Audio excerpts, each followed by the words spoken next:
guerreiros chegarem, viu? Faz tanta chuva e vento. Que Deus abençoe vocês poderosamente. Que aquilo que vieram buscar, o Deus Todo-Poderoso vos conceda. Abra sua Bíblia no Evangelho de Jesus Cristo, segundo escreveu Marcos. O capítulo é o de número 8. Marcos, capítulo de número 8. Glória a Deus. Marcos, capítulo 8. Quem achou? Diga amém. Naqueles dias, havendo uma grande multidão, não tendo o que comer,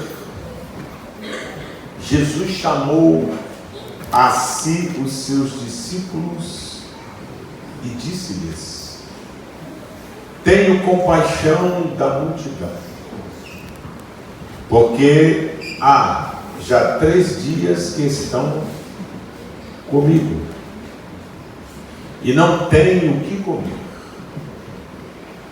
E se os deixar ir em jejum para as suas casas, desfalecerão no caminho, porque muitos, por outra versão, alguns, vieram de longe.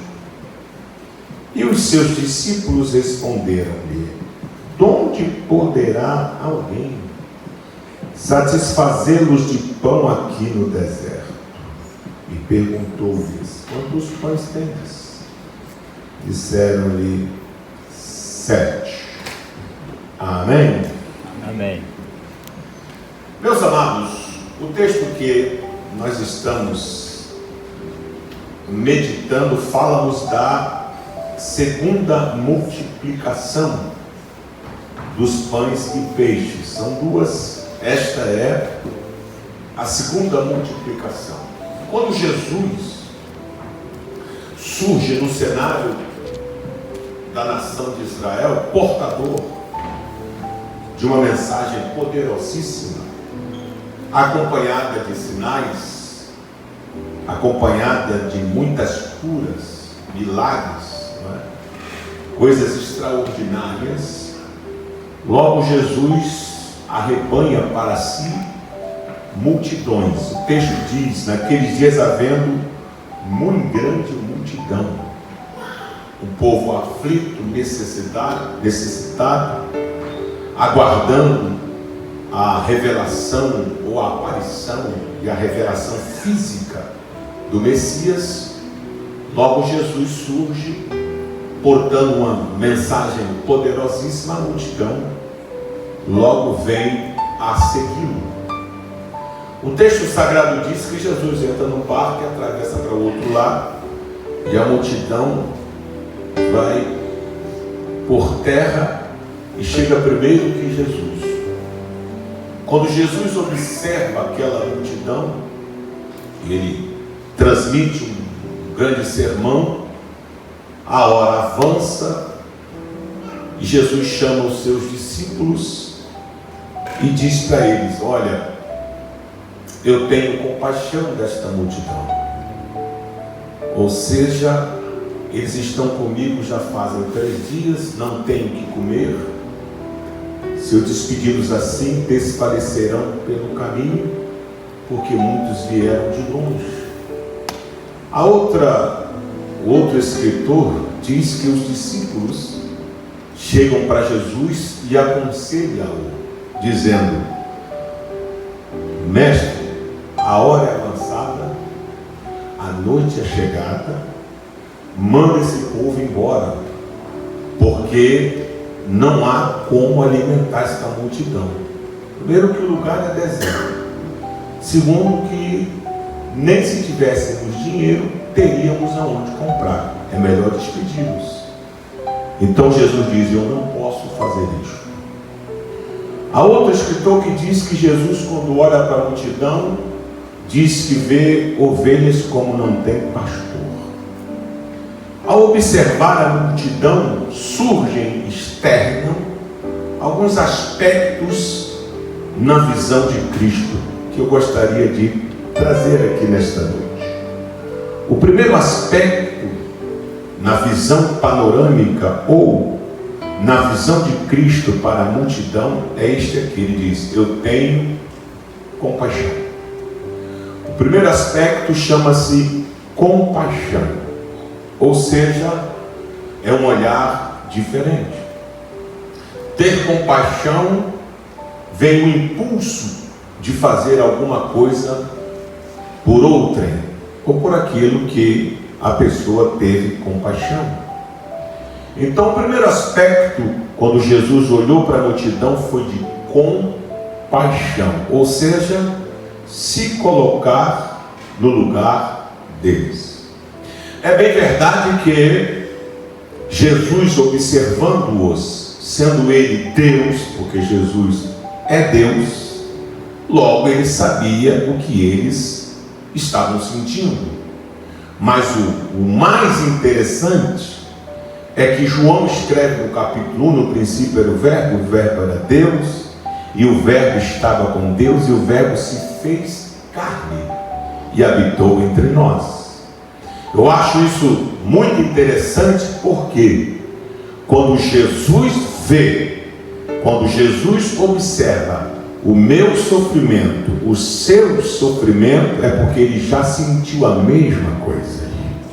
Daí vem a sua compaixão. Por isso Jesus, o texto, a Bíblia diz, ele não veio em prata, ele não veio em ouro, ele não veio em ferro, ele não veio em aço, porque nenhuma dessas coisas daria ou liga com o barro, porque ferro não se mistura com barro.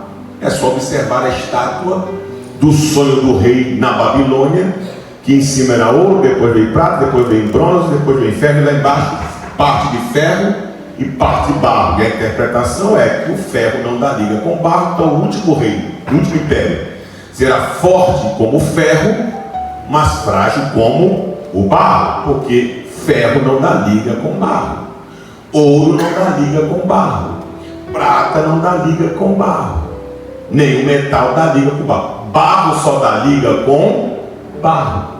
Quando Jesus se fez carne, é como a Bíblia está dizendo, veio para dar liga. Por isso, quando a Bíblia diz que aprove a Deus moê-lo no Calvário, era Jesus em barro, Deus amassando o barro, e nós como barro juntos com ele.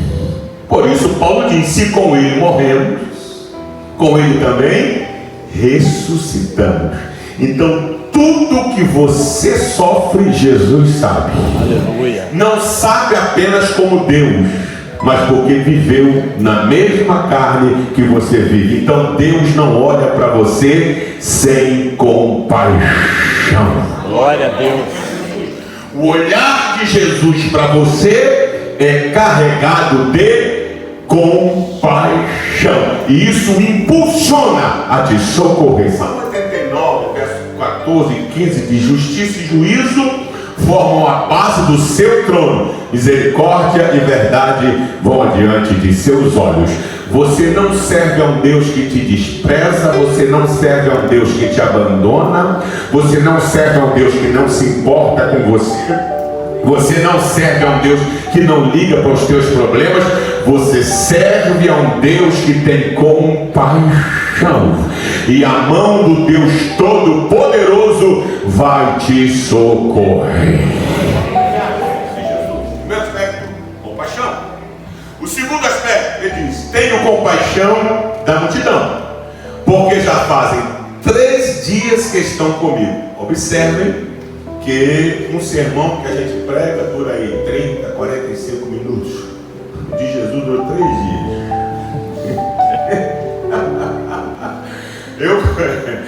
Eu quando leio isso aqui, eu me alegro. Me alegro mais ainda quando Paulo pregou e eu dormiu. Se o cabo dormiu com Paulo pregando, comigo ele vai roncar.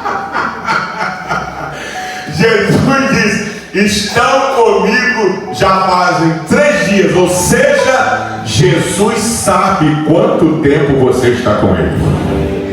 Glória ao nome de Jesus. Só que esse estar com Ele não é o quantitativo, mas a qualidade do tempo que você está com Ele. Glória ao nome de Jesus.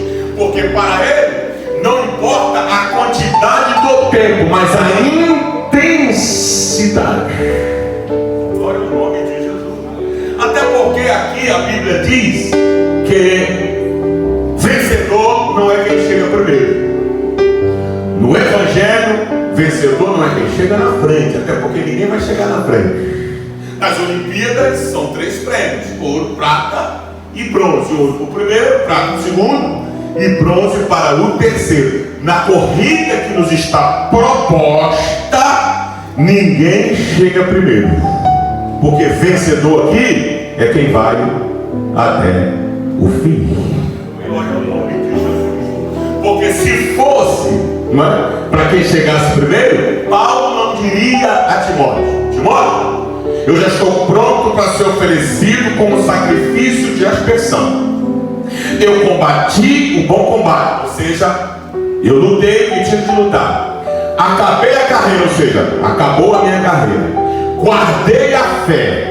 Aí ele vai para o prêmio. Só me resta agora receber a coroa de justiça, que o justo juiz me dará naquele dia. Ou seja, eu não vou chegar primeiro. Eu já vou partir, mas eu vou aguardar os demais. Aleluia. Aí como é que ele encerra? Diz assim: não somente a mim, mas a todos quantos amarem a volta do Senhor Jesus. Jesus sabe quanto tempo você está com Ele. Não bate no peito: estou há 20 anos, mas não tem nem sequer 1 ano de intensidade. Por isso eu disse: os últimos serão os primeiros. O que vale aqui é a perseverança. Glória ao nome de Jesus. O que vale aqui é a dedicação. O que vale aqui é a fidelidade. O que vale aqui é crer naquele que te chamou. Também é poderoso, oh glória ao nome de Jesus, para te sustentar. Oh, bendito seja o Deus Todo-Poderoso. Quanto tempo você está com Ele? Não bata no peito: já fazem muito tempo. Se humilha e diga: eu estou contigo, Senhor. Nas circunstâncias mais adversas, eu não lhe deixarei. Ou você pode aplaudir a Ele e adorar a Ele. Esse é o segundo aspecto. O terceiro aspecto: estão comigo já fazem 3 dias e não tem o que comer. Ou seja, Jesus sabe o que eu tenho e Jesus sabe o que eu não tenho. É preciso diferenciar dependência e precisão. Ou seja, eu preciso e eu dependo. Eu preciso das vossas orações. Vocês precisam da minha oração. Eu preciso ter comunhão com você. Você precisa ter comunhão comigo. Eu preciso ter comunhão com o pastor Tiago. O pastor Tiago precisa ter comunhão comigo. Nós precisamos nos reunirmos. Nós precisamos adorar a Deus. Precisamos vir à igreja. Eu preciso do teu companheirismo. Você precisa do meu companheirismo. Eu preciso de aliança com você. Você precisa de aliança comigo. Agora, depender, você não depende de mim e nem eu dependo de você. E nós dependemos de quem? Só dele. Dependência é só dele e de mais ninguém. E o que o diabo faz? O diabo vem trabalhando para que você fique preso na dependência de algo para sobreviver. Bota o diabo para correr e diga: eu só dependo de Jesus. Oh, glória ao nome de Jesus de Nazaré. Eu só dependo de Jesus. Mateus 11: vinde a mim, todos vós que estáis cansados aliviarei. Tomai sobre vós o meu jugo, aprendei de mim, que sou manso e humilde de coração, e vocês encontrarão descanso para a vossa alma, porque o meu jugo é suave e o meu fardo é leve. O diabo sobrecarrega-nos, o diabo destrói-nos para que nós possamos ficar dependente dele, mas a cadeia foi quebrada, a corrente despedaçada, e nós agora só dependemos de Jesus. Dependo dele para dormir, dependo dele para sonhar, dependo dele para acordar, dependo dele para andar, dependo dele para orar, dependo dele para louvar, dependo dele para trabalhar, dependo dele para pregar, dependo dele para ser salvo, dependo dele para viver em comunhão. Ele sabe o que eu tenho e ele sabe o que eu não tenho. O que você tem foi ele que te deu, e o que você não tem, ele vai suprir todas as suas necessidades. Glória a Jesus. Glória. Estão comigo até aqui? Ele não tem. Se eu despedi-los assim pelo caminho para suas casas, desfalecerão pelo caminho. Primeiro aspecto, compaixão. Segundo aspecto, sabe quanto tempo está com ele. Terceiro, sabe o que você tem e você não tem. Quarto aspecto, se eu deixá-los assim, desfalecerão pelo caminho. Significa, eu conheço a estrutura de cada um deles. Aqui tem pele, nervo, né? Veias, carne. Isso aqui é somente a estética.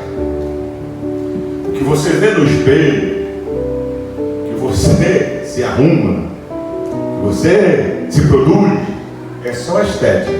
O que está por fora é só a estética. Esse 1,86 m, eu não sei se é 75, porque ele está ficando velho, diminui, né? Esse 1,86 m aqui só está de pé, não por causa da pele, não por causa da carne, nem por causa do nervo. Só está em pé por causa da estrutura chamada estrutura óssea.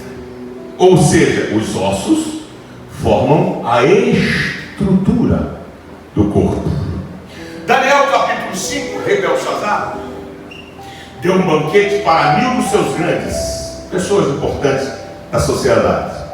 Em um dado momento do banquete, ele, meio chapado, resolveu zombar de Deus. Chamou os seus súditos e disse: vá lá na tesouraria e me tragam os vasos, cálices consagrados que vieram de Jerusalém, que eu vou tomar vinho neles, para zombar de Deus, vasos consagrados a Deus.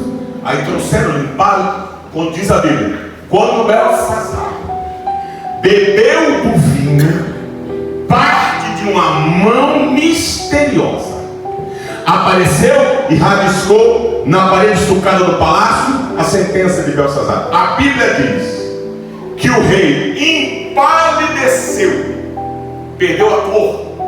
Uma vez eu pregando no Delmiro Gouveia, sertão das Alagoas, e fui para almoçar às margens do rio São Francisco, um lugar chamado Piranhas. E onde foi que Lampião foi pego, morto? Aí lá com o museu dele, aí conta-nos lá. E a pessoa me disse: pastor, conta-se aqui que não havia um homem que ficasse corado diante de Lampião. Ou seja, o cidadão perdia a cor. Não tinha um que ficasse corado perante ele. O rei Belsazar, quando viu parte da mão, empalideceu, perdeu a cor. E o texto diz: as juntas de seus ossos, estrutura, relaxaram, e uma perna batia na outra. Porque Deus sabe onde mexe. Deus sabe onde mexe. Quando você pega seu automóvel e leva no mecânico, o mecânico vai analisar para ver o que tem no carro. Agora, se chamar alguém que projetou o carro, teve a ideia, desenhou e fez, ele sabe onde vai estar o defeito. Assim é Deus. A igreja é só oficina. Nós somos só os mecânicos.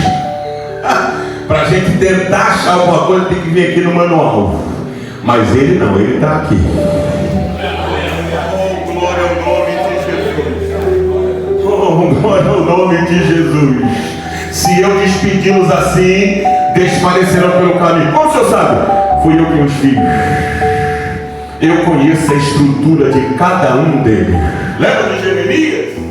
Lá no capítulo 19, 20, 21, quando disse que já não ia pregar mais, porque as palavras de Jeová na boca dele tornaram sua vergonha, ele fazia uma piada dele, ele fazia o apelo, ninguém aceitava, ninguém dava aleluia. Eu não falo mais porque o Senhor me iludiu eu fiquei, suas palavras na minha boca tornaram uma vergonha, e eu não falo mais. Mas quando eu digo não falo mais, eu não posso, porque as tuas palavras me ardem nos ossos, ou seja, na minha estrutura.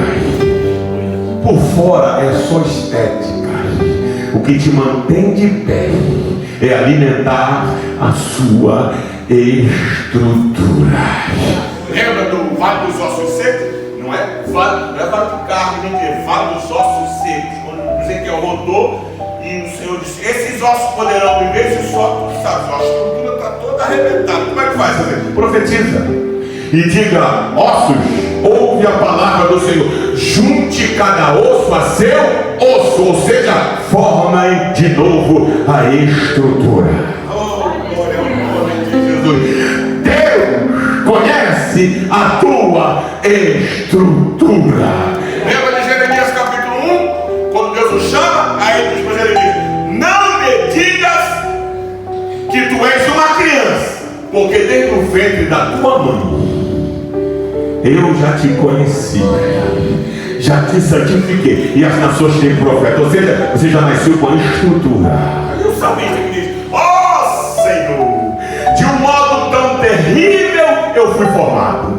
Foi o Senhor que me entreteceu no ventre da minha mãe, foi o Senhor que me costurou. Quando eu ainda estava em fome, o Senhor já me conhecia. Oh, Deus conhece a tua estrutura. O vento vem, assopra assustadoramente. Quem tem estrutura, vai lá embaixo, igual a palmeira. O vento passa, já era, volta de novo para o lugar. Oh, glória ao nome de Jesus. Deus te sustenta. Sua estrutura quem fez foi o Deus Todo-Poderoso. Glória. Não posso vê-lo assim. Último aspecto assim: eles desfalecerão pelo caminho. Por quê? Porque alguns vieram de longe. Deus sabe de onde você veio. É lindo demais, né? Aqui não dá para estar enganando, né? Agora quem quer fazer uma pompa, Eu vou chegar lá e vou impressionar. onde é? Não, lá na barra. Então vamos chegar lá, sabe? O português bem polido, né? Não quero ser prolixo nessa noite, mas serei prolicordato. Serei sucinto. Passou essas palavras, o cara começa a gente vai. Nós fomos. Sabe por quê? Deus sabe de onde eu vim. Deus sabe de onde você veio. E você só chegou aqui porque Ele.